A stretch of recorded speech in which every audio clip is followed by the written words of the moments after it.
So when I'm looking at that metric, it's like, if we're gonna include the championships just to have the conversation, that's gonna give Bron a conversation. But I don't never really try to do the conversation with the championships because I'm like, it's skill-based.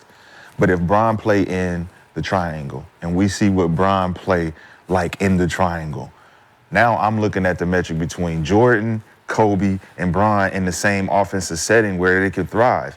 Because I think that's what gives Mike and Kobe a different element, is because they played in the same offense where they got to be compared to each other because you didn't see it without it.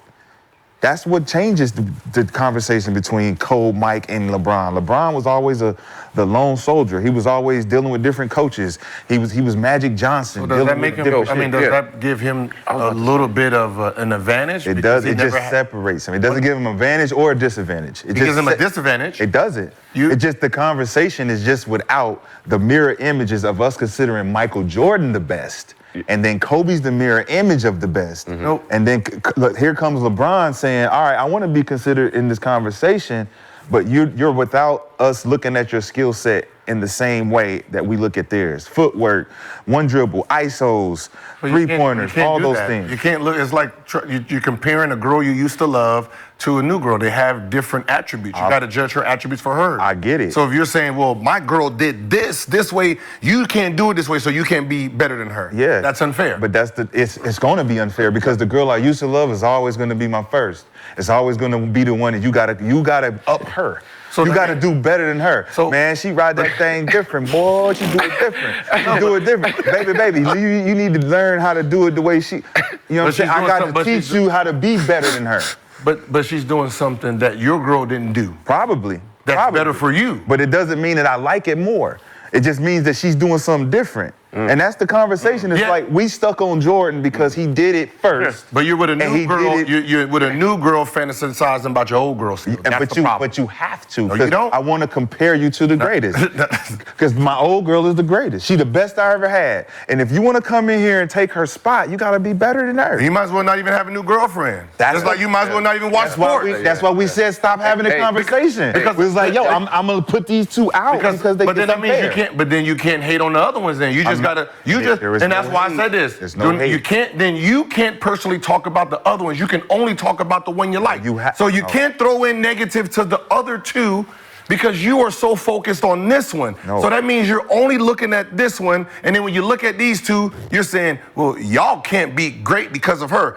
You can't focus on these two. Be greater than because her you have nothing good to say. Until you're greater than her. But you have nothing good to say about them. No. You just don't like what we're saying. We're not saying anything bad. It just doesn't equate to you as something good because you believe he's better. I'd rather you be pro whoever you are than anti somebody else. I understand that, but you're not considering what I'm saying pro because it's against what you like. Pro is pro. So remember, Kobe is my favorite too. I can be pro LeBron. Pro is pro. I can be pro LeBron. You just don't be. You're more anti this person than you are pro this person. I'm pro LeBron. Like I'd rather you just sit in here and just wear all Kobe shit. No, that what I'm saying. But that is pro you. No. This is the thing. I can be pro LeBron on his accolades. I can say, congratulations, you're the king of accomplishments. That's pro LeBron. But when I compare you... Don't compare. When I do, which is what everyone is doing. So you're telling me not to compare, but you got to tell everyone not to compare because that's the conversation. When you say, oh, LeBron's better, and then I say, why? You have to compare. Because that's the only way. Because you know why? There's someone in front of him. So in order for him to be the best, you have to compare him to whoever he's in front of. Kobe's in front of him. Mike's in front of him. Why is LeBron better? Because boom, boom, boom. That's a comparison. But that's what I'm saying is you spend more time talking negative on the person who people are putting in front of it instead of just your point against your player. That's how it be. Like with Michael Jordan, right? Michael Jordan, he had a young feel, right?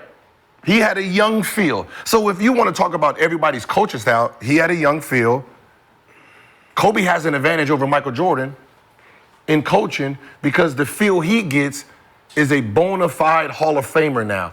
He wasn't a Hall of Famer when Michael Jordan had him. Yeah. So Michael Jordan had a rookie coach learning how to be great.